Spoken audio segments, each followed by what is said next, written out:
হাজারো ছোট ছোট টিপসে আমরা নিজেদের সংসারটাকে সুন্দরভাবে গুছিয়ে নিতে পারি। তাহলে আজকের এই ছোট ছোট টিপসগুলো আমরা যদি জেনে রাখি, তাহলে আমাদের কিন্তু প্রাত্যহিক জীবনে মানে রেগুলারের জীবনে অনেক অনেক উপকারে আসে সেই টিপসগুলো। ওই জন্য তোমাদের সাথে আজকে কিছু কিছু টিপস খানিকটা শেয়ার করতে চলেছি। চলো দেখে নেওয়া যাক। এখানে বেগুনের মধ্যে পোকা হয়েছে কি করে আমরা বুঝবো। অনেক বেগুনে দেখবে ছোট ছোট ফুটো থাকে, সেই ফুটো কানের কাছে নিয়ে গিয়ে টিপলেই ফসফস আওয়াজ হচ্ছে, তার মানে ওখান থেকে পোকা ঢুকেছে এবং বেরিয়েছে। বেগুনের ভেতরে ভালোভাবে পোকা করে নষ্ট করে বেরিয়ে গেছে, তার মানে হয় বেরিয়ে গেছে, না হয় তখনও পর্যন্ত ওর মধ্যে পোকা করছে। এই রকমভাবেই বোঝা যায় যে বেগুনের মধ্যে পোকা আছে।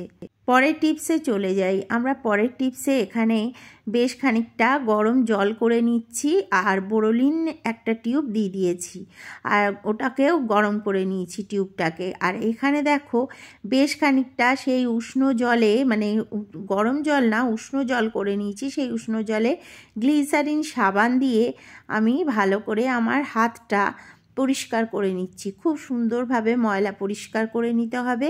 মেনলি এই কাজটা রাত্রে করলে খুব ভালো হয়, উপকার হয়।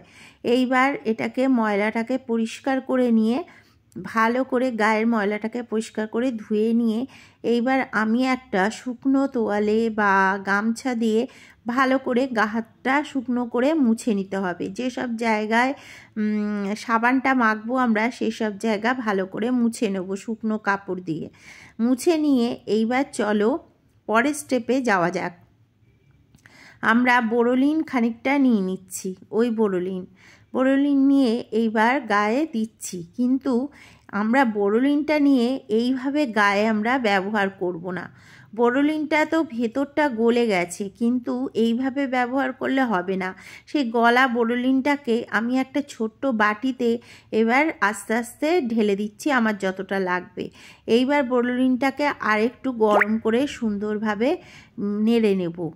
এই কাজটা শীতকাল আসার আগে থেকে হাতে পায়ে যদি আমরা করতে পারি, আমাদের হাত পা খুব নরম সফট থাকবে।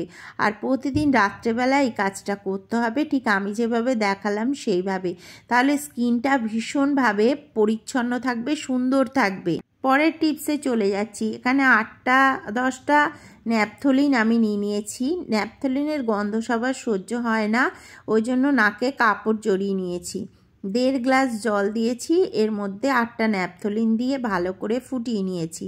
1.5 গ্লাস জলটাকে 1 গ্লাস মতো করে নিয়েছি। তার মধ্যে সার্ফের গুঁড়ো, ডেটল আর একটু লেবুর রস দিয়ে দিয়েছি। দিয়ে সেটাকে ভালো করে নেড়ে ছেড়ে ছেঁকে নিলাম।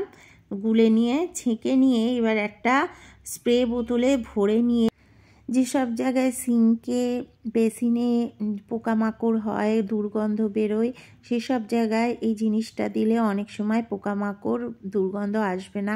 গ্যাস সিলিন্ডারের তলায় যেখানে আরশোলা হয় সেখানে দিলেই উপকার হবে। বাথরুমের নালার মুখে দিলে অনেকটা উপকার হবে।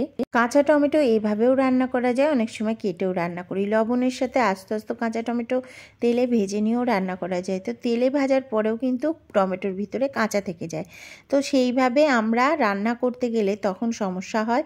এর মধ্যে যদি আমি আলু দিই আরও সমস্যা হবে, আলুটা কিন্তু দরকচরা হয়ে থাকবে। তাহলে কি করতে হবে? তাহলে আমাদেরকে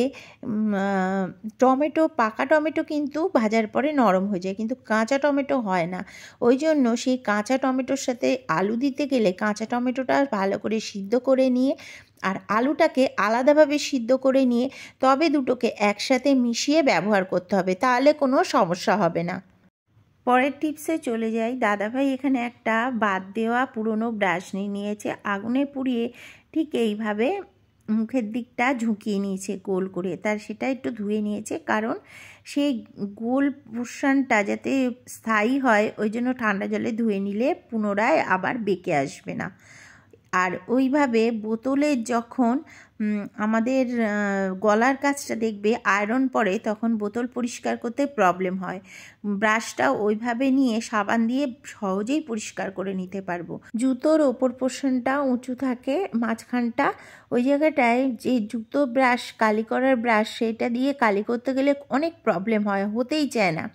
ওই জন্য এরকম ব্রাশটা করে নিয়ে, গোল মতো করে নিয়ে যদি আমরা কালি দিয়ে ব্রাশ করি সহজেই হয়ে যাবে।